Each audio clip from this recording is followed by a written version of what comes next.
Welcome. This is the ELEET Review Podcast coming at you here today.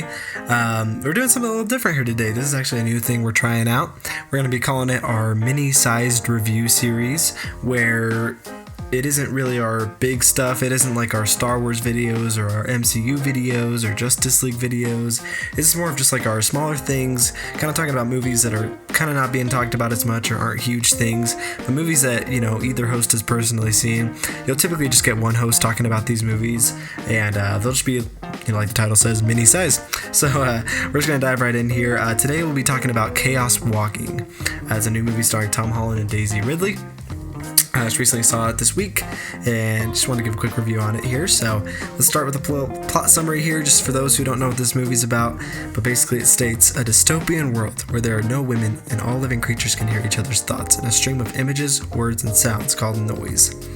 In the not too distant future, Todd Hewitt, Tom Holland, discovers Viola, Daisy Ridley, a mysterious girl who crash lands on his planet where all the women have disappeared and the men are afflicted by, quote, the noise, a force that puts all their thoughts on display. In this dangerous landscape, Viola's life is threatened, and as Todd vows to protect her, he will have to discover his own inner power and unlock the planet's dark secrets. So yeah, there you have it. Honestly, that synopsis is a little more epic than what the movie actually is. But yeah, let's dive right in. So my overall thoughts on this movie are, it was okay. It was pretty good. I had a good time with it. But you can't take it too seriously. So it's one of these dystopian types of movies. You can kind of tell that from the trailers if you've seen any of them, where we have this society that's kind of doing things that are wrong or doing things that are kind of weird to do to humans, and something kind of comes in to test that, right?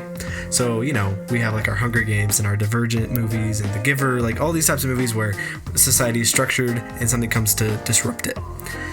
So yeah, it's just like this, that we have this planet where it's just a lot of guys. They ended up killing all the women because I'm not too sure why, but they end up killing the women, and they all have this noise that is like this thing that it's like all their thoughts are put on display, and you can hear everybody's thoughts at all times, and you have to try really hard to get people not to hear your thoughts. So anyway, it's a pretty cool concept, to be honest with you, and the movie does it really well. When I saw the trailers, I was like, ooh, this noise thing is going to be pretty terrible. I was like, I feel like they're going to mess that up. It's going to be cheesy. You're going to hear just a bunch of funny, weird humor things out of people's thoughts. But to be honest, they did it really well. They did it in a good way, where you go into a town and it's pretty accurate. Like, you'll see every guy has their noise out there. They're not forgetting about anybody. Everybody has thoughts. They come at the right times when they're supposed to, because we all have thoughts almost consistently, and they do it really well, where it's not just a bunch of random noises you hear and a bunch of gibberish that just pisses you off, but like you actually hear real thoughts being said all the time. And it's shown very well in Tom Holland's character, and he does a very good job at it, where his thoughts are put out there, and he's always thinking things, but he has to always force himself to not think things when he needs to hide stuff. So, he'll constantly say, I'm Todd Hewitt. My name is Todd Hewitt. And he repeats that to himself over and over again, just so nobody can hear what he's actually thinking. And it's very crazy. And it's what I picture I would do if I was in the situation. I would also be trying to say my name or trying to hide things from people. So I love that about the movie. I thought it did that really well. Talking about the casting here, I think Tom Holland did a fantastic job, and so did Daisy Ridley. I kind of heard things that Daisy Ridley was like, just supporting Tom and didn't really do a good job, wasn't that necessary in it, but she actually did a pretty fantastic job too. They both worked really well together with their chemistry. This is something else that's a little bit of a spoiler of the movie, but not too much, but, Tom and Daisy, they're expected to be, love interests and things like that, right? But in the movie, they actually don't end up being like that.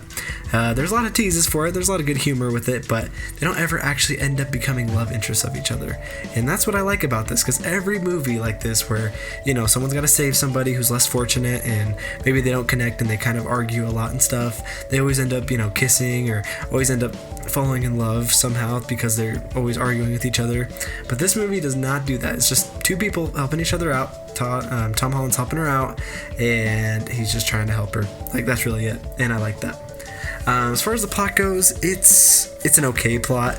I think it's pretty cool, and it works for this type of movie. It's just a simple dystopian plot.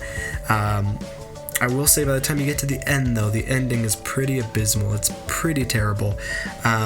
It seems like, and this movie had a lot of rewrites and a lot of re-releases and things like that, because I don't know what happened really behind the scenes, but you can definitely feel that in the end. It's like you have this pretty good movie throughout the rest of it where it all kind of works out, it's all working out good, and then you get to the end and it feels like they just didn't finish editing things. It seems like they had like an unfinished part that like they needed about 10 to 20 more minutes done, and they just didn't get to finish it. So like you get this ending that isn't really like dissatisfying, or doesn't, or you know, it doesn't piss you off, but it more just leaves you going, oh, okay, I guess that's it. You know. So personally for me, it didn't bug me that much because I wasn't expecting a lot out of this movie.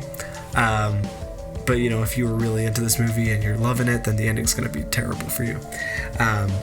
But yeah, you know, it's a fun, good enough story. It tells a dystopian story. So if you're into dystopian type stories like that, like Hunger Games, Divergent, Maze Runner, then definitely check out this movie. I think it's worth a check. It's fun. It has good humor. It has pretty good acting in it as well. Mads Mikkelsen is the villain. He actually does pretty good. I like him as his acting, but he's written pretty terribly. One character I will say that's pretty terrible is Nick Jonas. I don't know why he's in this movie really, but he's not needed at all, and he's very cringy, and he's trying to be like this kind of annoying guy who's kind of a, you know, a problem to our main protagonist, Tom Holland, and it just does not work out. So definitely don't support Nick Jonas in this movie. He's not doing a good job in it. I think his acting as a villain is not right. I think Nick Jonas definitely needs to be more of a hero type, and they wrote him as a villain, so that's not very nice. Mads Mikkelsen is okay. The whole villain plotline throughout the story is very, very generic and leads to kind of nothing, and the villain is defeated very easily. So, you know, nothing very satisfying there. Visually, it's a nice movie. They go into cool nature spots and cool forests, and I think they filmed really cool scenes like on lakes and forests and just kind of nature there. So I like the visuals. The script isn't that bad either, actually. They do good with the thoughts. Tom Holland's thoughts are actually really good and really interesting. They're not just like dumb throwaway lines. So I like hearing his thoughts there. And just seeing Daisy Ridley react to Tom and being able to hear his thoughts, and, you know, a guy never seeing a girl before is really fun to mess around with. And I'm sure it's really fun in the books as well. I'm sure the books do all this a lot better. But yeah, that's pretty much all my thoughts here on the movie. Those are my quick thoughts. So I'm going to give it probably a 6 out of 10. I would actually give it a 7 out of 10 if it weren't for the ending, but the ending definitely knocks it down a whole letter grade because of just how it seems like it's unfinished. But the rest of the movie, it's definitely a 6 out of 10. I definitely recommend checking it out. I would never say spend like full movie price on this movie. Don't spend like $20 or whatever to see this movie with someone else. Definitely see it like on a $5 Tuesday, or wait for it to go on streaming. I saw it on a $5 Tuesday, and that was worth it actually. It was worth a $5 Tuesday. I was like, I got enough out of my money for this movie. But if I were to spend like $20 or $30 to see this movie, no way. But if it's on streaming, for sure, check it out. I'd say it's fun. If you're looking just for a fun dystopian movie that you don't expect a ton out of, you'll enjoy it. So here we go. That's our quick mini review. Started the mini size review series. Make sure you guys check us back out here. We'll be talking about Falcon and Winter Soldier next week. We also will be talking about the Justice League Snyder Cut coming out next week. Got a lot of content coming out, and we'll be posting a Force Awakens review here in a day or two. Continuing our Skywalker saga. We're on the sequels now, so make sure you check those out. Definitely check us out on Instagram at the ELEET Review Podcast, and make sure you like and subscribe. If you've seen the movie, comment down below what you think of it, and feel free to reach out to us on Instagram as well. Hey, you guys have a great day. We'll catch you soon.